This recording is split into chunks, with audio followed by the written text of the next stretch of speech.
Hi, I'm Dr. George, and if you want to work on your ride, I'm here to help. So you got yourself a new toy, you want to give it a little attitude, so you can take the family out on some of those trail rides you've been thinking about? We're going to show you how to do it on the cheap with a 2-inch lift on an 04 Jeep Wrangler. We're going to go with a Pro Comp 2-inch lift. It's economical. For under 400 bucks, you're giving your Jeep some attitude, and it's easy to install. This lift will fit any TJ from 97 to 06. Components we're going to end up replacing are going to be the front coils, front and rear shocks. And we're going to add just a little bit more height in the form of these 3/4 inch coil spring spacers, which we're going to place on top of each one of the coils. Reason for the added space is we're going to install some pretty heavy bumpers on this thing, and we don't want it to sag. Alright, we've got the starting height measured. It's time to get the thing up off the ground. With the Jeep properly supported, it's time for the wheels and tires to go. Now it's time to go after the shocks. You can get the upper shock bolt off with a 15mm. Now if you've got air, let me show you how to cheat. If you look at the top of the driver's side fender, there's a hole directly over the top of that bolt.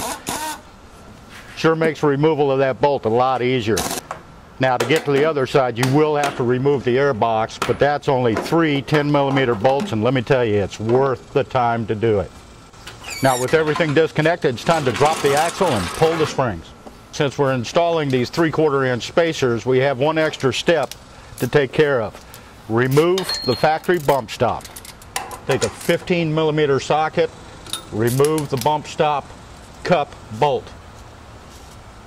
Install the spacer and just reassemble.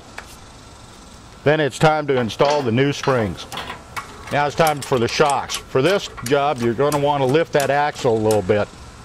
With everything bolted back together, it's time to slap on some wheels and tires, set her on the ground, and move on to the back end. Rear end works very similar to the front end. Start by supporting the vehicle, get rid of the wheels and tires, remove the shocks, remove the sway bar links, drop the axle.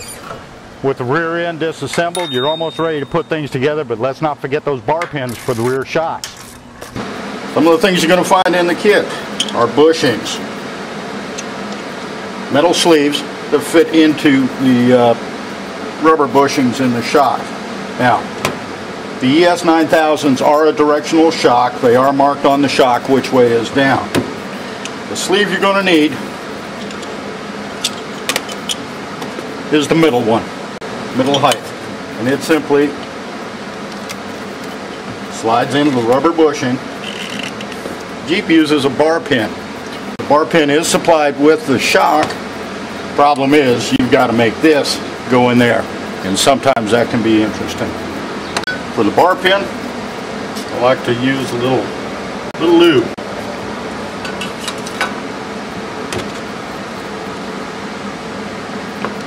Start the bar pin in through the bushing. Make sure that the ends of the bar pin aren't damaging the rubber bushing as it goes in. Then I like to use my little rubber mallet .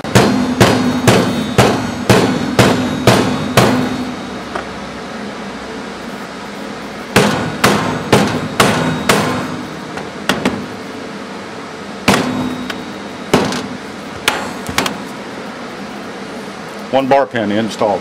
Now that everything is laid out, ready to go, let's put it all back together. Sometimes it helps to jack up the opposite end of the axle that you're working on. Give you that added space to get a spring in. That's where a BFH comes in, kind of handy at times.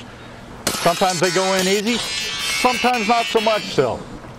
But once it's in, it's always the driver's side rear that's the hardest one. The rest of it's a piece of cake. With the shocks in place, the sway bar links reconnected, everything tightened up, wheels, tires back on it, it's time to drop it on the ground. Now we've got about 2 3/4 inches of lift, but we're going to use up some of that with a heavy bumper and winch we're going to put on the front of this thing. This build is all about value and keeping it simple. For that reason, we're going to go with the SMITTY built XRC8 winch. What a value. With the back end of the winch plate secured, find something in the shop that you can use to support the front of the winch plate. In this case, I'm going to use a couple of old rusty nuts. Pick up your bumper, slide it in place. When you push the bumper in place, the nuts fall out and you're ready to tighten it down and go. With a Pro Comp lift, Daystar spacers, a rock hammer bumper, and a SMITTY built winch, this one's got a couple inches of lift and a whole bunch more attitude. Thanks for hanging out. I'm Dr. George. Until next time, remember, burn rubber, not your soul.